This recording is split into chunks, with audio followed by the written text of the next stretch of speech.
नमस्कार साथियों, आप सबका पुनः स्वागत है श्रद्धा एस्ट्रो ज्योतिष में। आज हम लोग कवर करने वाले हैं सिंह लगन की कुंडली में यदि शनि नवम भाव में बैठे हैं तो क्या फल है। हम ये भी कह सकते हैं कुंभ लगन की कुंडली में मेष राशि का शनि किस प्रकार का फल देते हैं।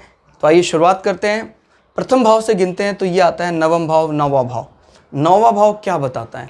नौवा भाव बात करता है हमारे जीवन में भाग्य की, धर्म, हमें लोग किस प्रकार का सोचते हैं नवम भाव से पता लगता है। हमारी जो धार्मिक इमेज है समाज में नवम भाव से जानी जाती है। सबसे मजबूत लक्ष्मी त्रिकोण माना जाता है नवा भाव।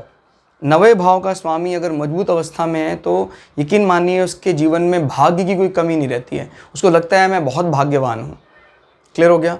और इनफैक्ट सोसाइटी को ये लगता है कि वो बहुत भाग्यवान है, क्योंकि लग्न इमेज को सोसाइटी ज़्यादा डिकोड करने में कामयाब होती है। वो कैसे सोचता है उसको देखना है तो आप चंद्र कुंडली से देखिए। जैसे मान लीजिए चंद्र यहाँ बैठा हुआ है तो उसकी लग्न और चंद्र कुंडली एक ही मानी जाएगी। फिर क्लियर हो गया। अभी यहाँ पर शनि बैठे हैं जो आपके धार्मिक यात्राओं को, लंबी यात्राओं को भी रिप्रेजेंट कर रहा है। और शनि यहाँ बैठकर आपके गुरुओं को भी रिप्रेजेंट कर रहा है, या ये कहें उस हाउस में शनि की दखल है जो गुरुओं की रिप्रेजेंटेशन में है। वो नीच का होकर बैठा है शनि। तो आपके संबंध पिता के साथ ज़्यादा अच्छे नहीं कहे जा सकते, गुरुओं के साथ भी संबंध अच्छे नहीं कहे जा सकते, जो एक अच्छी बात नहीं है। और ये आपके दुर्भाग्य का कारण है। क्लियर हो गया। आपको लगता है कि मेरे जीवन में भाग्य नहीं है, मेरा पिता मेरे साथ नहीं, मेरे पूर्वज मेरे साथ नहीं, मेरे घर के बुजुर्ग मेरे साथ नहीं। अच्छी बात नहीं है। मंगल की मदद की बहुत ज़रूरत है। मंगल कहीं ना कहीं अगर सपोर्ट कर देता है। क्लियर हो गया। हालांकि नीच भंग निकालने के बहुत तरीके जो हमने ऑलरेडी अपलोड कर रखे हैं। आप ग्रहों का गणित करके प्लेलिस्ट सर्च कीजिए हमारे चैनल में, ग्रहों का गणित प्लेलिस्ट मिलेगी, जहां आपको कैसे देखा जाता है ग्रहों का नीच भंग, राजयोग या विपरीत राजयोग कैसे देखा जाता है। हमने सब चीज़ हमने चैनल में अपलोड की हुई है। फिलहाल इतना याद रखिएगा, मंगल अगर स्वग्रही हो जाते हैं तो फिर इनका सिटिंग का बुरा इम्पैक्ट खत्म हो जाएगा। जो दुर्भाग्य है वो सौभाग्य में बदल जाएगा। लेकिन अभी तो हालात नाजुक हैं, डिपेंडेंसी बहुत ज़्यादा है शनि की इस समय मंगल पर। अगर यही स्थिति बरकरार रही तो शनि इन हाउसेस की भी फायदे ख़त्म कर देंगे। आपको लगेगा मैं दुर्भाग्य हूँ, यानी एजेंडा ये है, ये पूरे कहाँ से हो रहे हैं? यहाँ से। क्योंकि पिता के साथ, आपके भार्य के साथ संबंध अच्छे नहीं है तो आपको लगेगा यार भार्य अभी कैसे मिली, मेरे जीवन में संबंध अच्छे नहीं है। तो इस प्रकार की मन में बातें रहेंगी। लेकिन मैं बोल रहा हूँ नीच भंग को टटोलने के बाद ही ये सब चीज़ें फलीभूत होंगी। अदरवाइज निश्चिंत रहिए, घबराने की ज़रूरत नहीं है।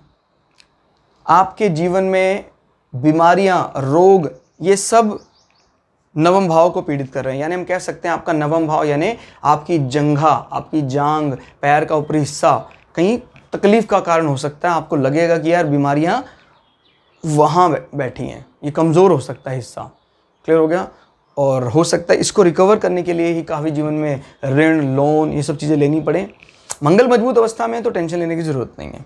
मंगल यहाँ तक कि अगर विपरीत योग में भी इन्वॉल्व हो जाता है, विपरीत राजयोग कहा जाएगा इसको, अगर मंगल यहाँ बैठ जाता है तो विपरीत राजयोग बन जाएगा और फिर नीचत्व एक प्रकार से भंग हो जाएगा, क्योंकि वो अपने से केंद्र में आ जाएगा। फिर अगर यहाँ से गिने हम शनि को, यहाँ से कुंडली, तो ये केंद्र में आ जाएगा 1 to 10, तो फिर ये नीचत्व भंग हो जाएगा।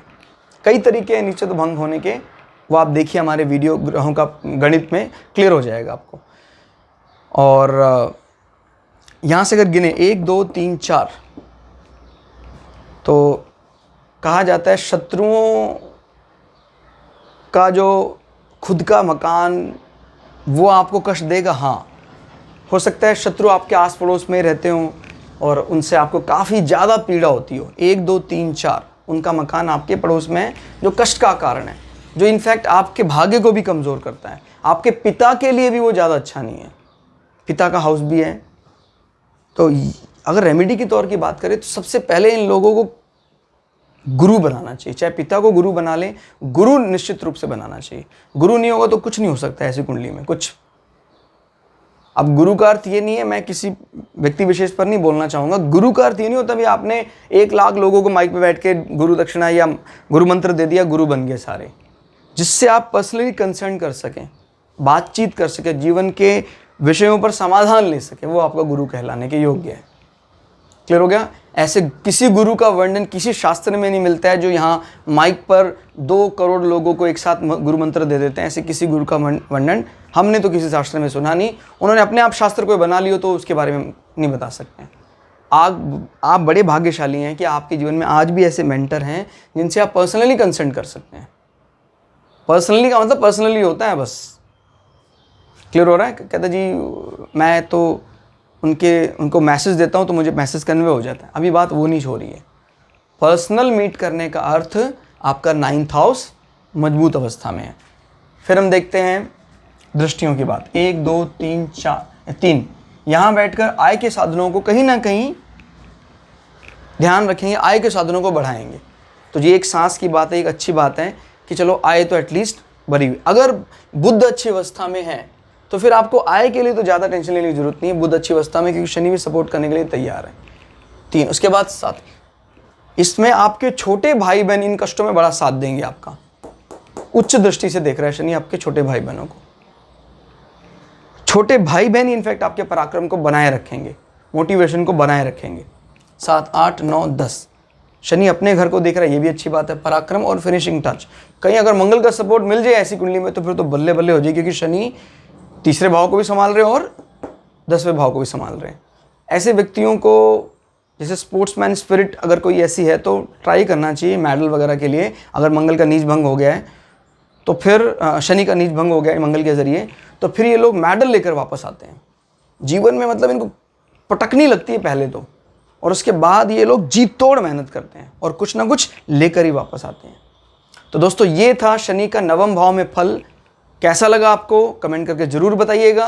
मिलते हैं अगली क्लास में, तब तक के लिए जय श्री भगु पराशरा, जय श्री शुक्राचार्य, नमस्कार।